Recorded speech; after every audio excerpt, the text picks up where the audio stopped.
ভাব সম্প্রসারণ কি আসছে এটা? জীবে প্রেম করে যেই জন সেই জন সেবিছে ঈশ্বর। প্রেম, পরীক্ষায় প্রেম ভালোবাসা কেন?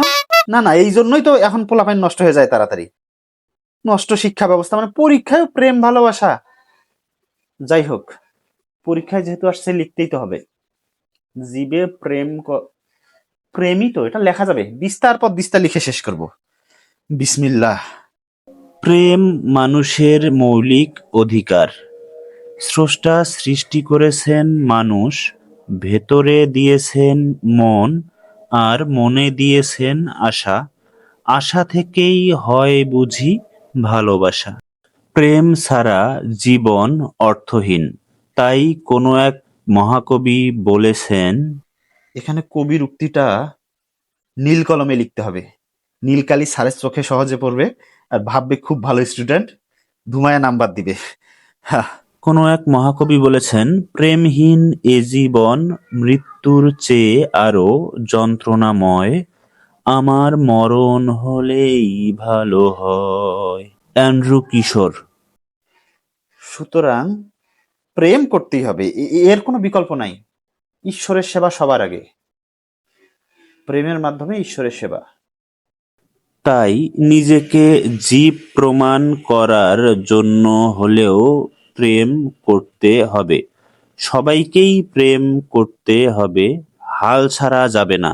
কারণ আবারও কবি বলেছেন, একবারে না পারিলে দেখো শতবার। তার মানে হাল ছাড়া যাবে না, ঈশ্বরের সেবা করার জন্য হলেও প্রেম করতেই হবে, কোনোভাবেই আশা ছাড়া যাবে না। আশা ছাড়া যাবে না। ক্রমাগত ব্যর্থ হতে থাকলে একদিন আশাই আপনাকে ছেড়ে চলে যাবে।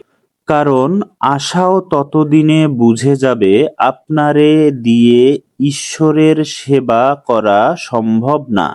কারণ আপনি জীব না, একটা জড়বস্তু। তার মানে তো দেখি প্রেমের কোনোই বিকল্প নাই। ঈশ্বরের সেবা করতে গেলে প্রেম করতেই হবে।